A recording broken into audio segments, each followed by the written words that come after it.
कुपात्रों के जो हाथ में है उसे भी उजाड़ देते हैं, और सत्पात्रों के हाथ खाली हों तो भी वे उन्हें अपना पसीना मोती बनाकर इंद्र कुबेर जैसी विभूतियों से भर लेते हैं।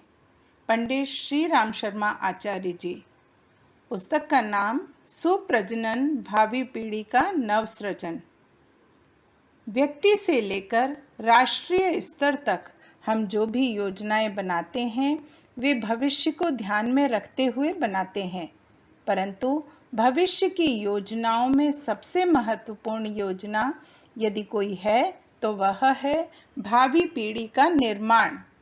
कोई स्थायी और सच्चा बल वैभव सुदृढ़ व्यक्तित्व पर निर्भर है। अस्तु यदि उज्जवल भविष्य की संरचना वस्तुतः अभीष्ट ही हो तो उसके लिए भावी पीढ़ी के स्तर को ऊंचा उठाने की दूरगामी योजना बनाने और गंभीरतापूर्वक क्रियान्वयन होना चाहिए। प्रश्न यह उठता है कि भावी पीढ़ी के निर्माण के लिए क्या किया जाए। माता पिता की मानसिक एवं शारीरिक संरचना के अनुरूप संतान का स्वास्थ्य एवं बुद्धि वैभव होने की बात में बहुत बड़ी सच्चाई है। इसलिए जहाँ सुविकसित संतानोत्पादन का प्रश्न आता है वहाँ इस बात का ध्यान रखना आवश्यक हो जाता है कि उद्गम स्रोत का स्तर कैसा है। बीज अच्छा हो यह तो जरूरी है ही, साथ ही वह जहाँ पल्लवित और विकसित होता है वहाँ का वातावरण कैसा है इसका ध्यान रखना भी अति आवश्यक है।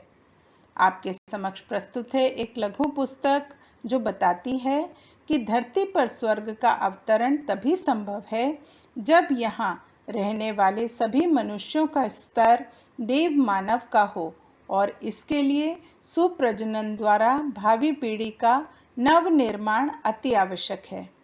पुस्तक के कुछ अंश।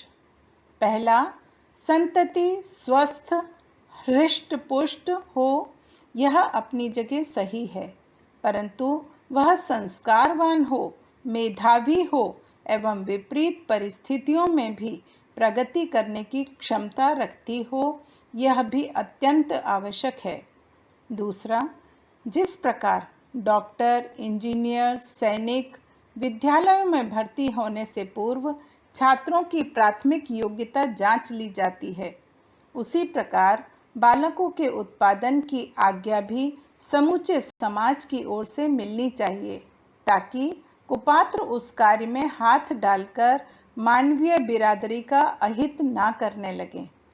तीसरा, मनुष्य यदि सच्चे अर्थों में मनुष्य हो तो वह इतना शक्तिशाली सिद्ध होता है कि उस पर विशाल शस्त्रागार और रत्न भंडार न्यौछावर किए जा सकें।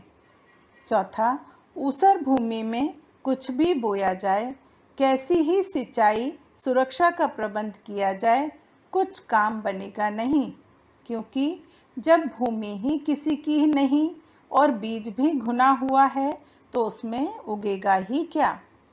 पांचवा, सामान्य स्वभाव एवं निर्वाह वाले व्यक्तियों की संतानें भी सामान्य स्तर की गुजर बसर करती देखी गई हैं, पर जिनमें प्रतिभा होती है उनकी पीढ़ियों में से कुछ ऐसे असाधारण तत्व पाए जाते हैं जिनमें परिवार स्तर की अवहेलना करके ऐसी संतानें जन्में जिन्हें भले या बुरे स्तर की विशिष्ट कहा जा सके। छठा, देव मानवों का निर्माण सुगढ़ संस्कारी दंपति ही कर पाते हैं। स्तर बदले बिना संतति को जन्म दे पाना संभव नहीं, अतः शुभारंभ वहीं से करना होगा जहां उत्पादनकर्ताओं का स्तर साधना प्रक्रम के द्वारा अभिष्ट प्रयोजन की सिद्धि में समर्थ बनाया जा सके। सातवां, 5 इंद्रियों और मन से ही लोग अनेक दुष्कर्म करते हैं, किंतु यदि इनका नियंत्रण रखें और शुभ कर्म करें तो इन्हीं के द्वारा सुख और शांति प्राप्त कर सकते हैं। पुस्तक के कुछ बिंदु। उज्जवल भविष्य सुसंततियों पर निर्भर। सुप्रजनन हेतु इंद्रिय संयम की अनिवार्यता। देव मानवों के सृजन हेतु प्रस्तावित कुछ महत्वपूर्ण सुझाव। मानवीय नस्ल सुधारने में आनुवांशिकी के प्रयोग। वंशानुक्रम को प्रभावित करने वाले वातावरण की सूक्ष्म शक्ति।